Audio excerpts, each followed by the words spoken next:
અમદાવાદ નારોલમાં અકસ્માતના નામે હત્યાનો ખેલ સામે આવ્યો છે। મૃતકના શરીર પર ઘાના નિશાન જોઈને પોલીસને શંકા ગઈ હતી અને પીએમ રિપોર્ટ કરાતા ભેદ ખુલ્યો છે। ત્યારે બંને આરોપીઓની ધરપકડ કરી વધુ તપાસ હાથ ધરવામાં આવી છે।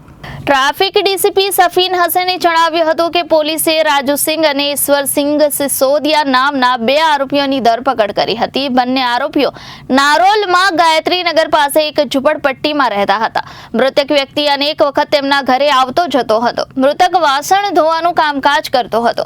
19 માર્ચે મૃતકે નશાની હાલતમાં આવીને આરોપીઓને ગાળો આપીને ઝઘડો કર્યો હતો, જેને લઈને આરોપીઓએ ભેગા મળીને મૃતકને માર માર્યો હતો। આ દરમિયાન મૃતકને છરી પણ મારી હતી। માર માર્યા બાદ મૃતકને ફેંકી દીધો હતો। આ ગુનામાં પોલીસે બે આરોપીઓની ધરપકડ કરી છે। આ અંગે નારોલ પોલીસ દ્વારા વધુ તપાસ કરવામાં આવી રહી છે।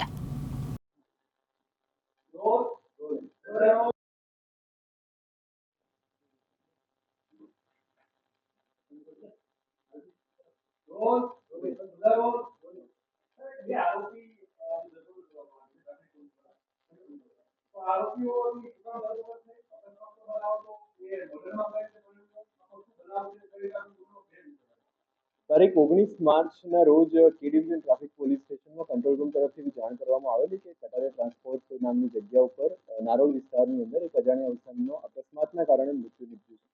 આ બાબત ટ્રાફિક પોલીસ સ્ટેશનના જ્યુરિસ્ડિક્શનમાં આવતી હોવાના કારણે કે ડિવિઝન ટ્રાફિક પોલીસ સ્ટેશને એમાં તાત્કાલિક તપાસ હાથ ધરી મરણ જનારનું ઇન્ક્વેસ્ટ અને પોસ્ટમોર્ટમની ફોર્માલિટી જે છે એ કરવામાં આવી હતી। આ દરમિયાન મરણ જનારની જે ઈજાઓ છે થોડી શંકાસ્પદ લાગતા આ બાબતે સીસીટીવી નેટવર્ક અને હ્યુમન ઇન્ટેલિજન્સ દ્વારા ફર્ધર તપાસ કરવાની સૂચના જે છે એ ટ્રાફિક પીઆઈને આપવામાં આવી હતી।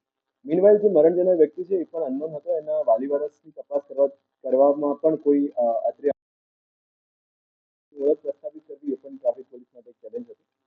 આ દરમિયાન એની જે પીએમ નોટ છે એની અંદર ફ્રેક્ચરની ઈજાઓ આવતી હોવાથી ટ્રાફિક પોલીસ દ્વારા ફેટલનો ગુનો જે છે નોંધવામાં આવેલો, પરંતુ જે ઈજાઓનો પ્રકાર હતો અને જે હ્યુમન ઇન્ટેલિજન્સના આધારે અમને માહિતી મળી એ પ્રમાણે આ ફેટલ નહીં પરંતુ અંગત અદાવતના કારણે કરવામાં આવેલું કોઈ કૃત્ય હોવાની શંકાના આધારે ટ્રાફિક પોલીસની ટીમે અલગ અલગ રીતે જે હ્યુમન ઇન્ટેલિજન્સ દ્વારા બાતમીદારોનો સંપર્ક કર્યો અને ત્યારબાદ એવું પ્રાથમિક રીતે જાણવા મળેલું કે અહીંયા કોઈક ઝઘડો થયેલો હતો। આ ઝઘડાની તપાસ દરમિયાન ઊંડા ઉતરતા એવું જાણવા મળ્યું કે આ જે મરણ જનાર વ્યક્તિ જેનું નામ બગીરા છે એની સાથે રહેતા એના મિત્રો દ્વારા ઝઘડો થયેલો અને એ મિત્રો દ્વારા આ પ્રકારની હત્યાને જે છે અંજામ આપવામાં આવેલી હકીકત અમને જાણવા મળેલી। આ બાબતે સીસીટીવી ફૂટેજ, એના ઓડિયોઝ ચેક કરતા અને હ્યુમન ઇન્ટેલિજન્સ દ્વારા ત્યારબાદ આજે એની સાથે રહેલા મિત્રો છે એમને રાઉન્ડ અપ કરીને એમનું ક્રોસ વેરિફિકેશન અને ક્રોસ ઇન્ટ્રોગેશન કરવા પરથી એવું ફલિત થયેલું કે આ જે મરણ જનાર છે દારૂ પીને આવેલો અને ત્યાં આવીને ઝઘડો કરી અને બોલાચાલી થયા બાદ મારપીટ થઈ અને મારપીટમાં આ વ્યક્તિનું જે છે ત્યાં મૃત્યુ નીપજ્યું હતું। આ બાબતને ધ્યાનમાં લઈને તાત્કાલિક ટ્રાફિક પોલીસે નિવેદનો નોંધી અને આરોપીઓના મોબાઈલ અને બધું કબજે કરી અને તાત્કાલિક નામદાર કોર્ટની અંદર કલમ ઉમેરવાનો રિપોર્ટ કરી વધુ તપાસ માટે આરોપીની કસ્ટડી અને તપાસના કાગળો જે છે નારોલ પોલીસ સ્ટેશન તરફ ટ્રાન્સફર કર્યા છે। આની અંદર જે બે આરોપી પકડાયા છે એનું નામ રાજુસિંહ ઉર્ફે બાલો અને ઈશ્વરસિંહ મારવાડી, આ બે જે વ્યક્તિઓ આની સાથે રહેતા હતા એમને ટ્રાફિક પોલીસે ધરપકડ કરી છે અને એના સિવાય બીજા જેટલા પણ નામ તપાસમાં ખુલ છે એ બાબતે નારોલ પોલીસ દ્વારા જે છે કાર્યવાહી કરવામાં આવે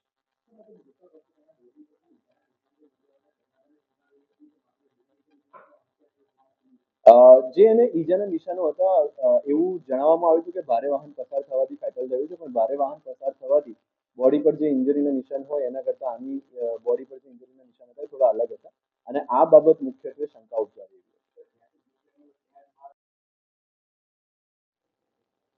પ્રાથમિક તપાસમાં તો એવું મળ્યું છે કે જે વિસ્તારથી મૃતદેહ મળ્યો છે ત્યાં જ આ જે આખો બનાવ જે છે બનવા પામ્યો છે, પરંતુ વધુ વિગતો જે છે એ આગળની તપાસમાં બહાર આવશે।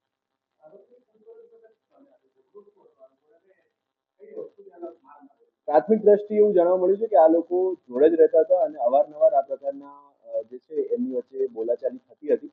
આમાં મુખ્ય વિષય શું છે અને રિયલ કારણ શું છે એ વધુ તપાસમાં અને અન્ય જે લોકો અત્યારે ભાગી ગયા છે એમને પકડ્યા બાદ નારોલ પોલીસ દ્વારા સ્પષ્ટ કરવામાં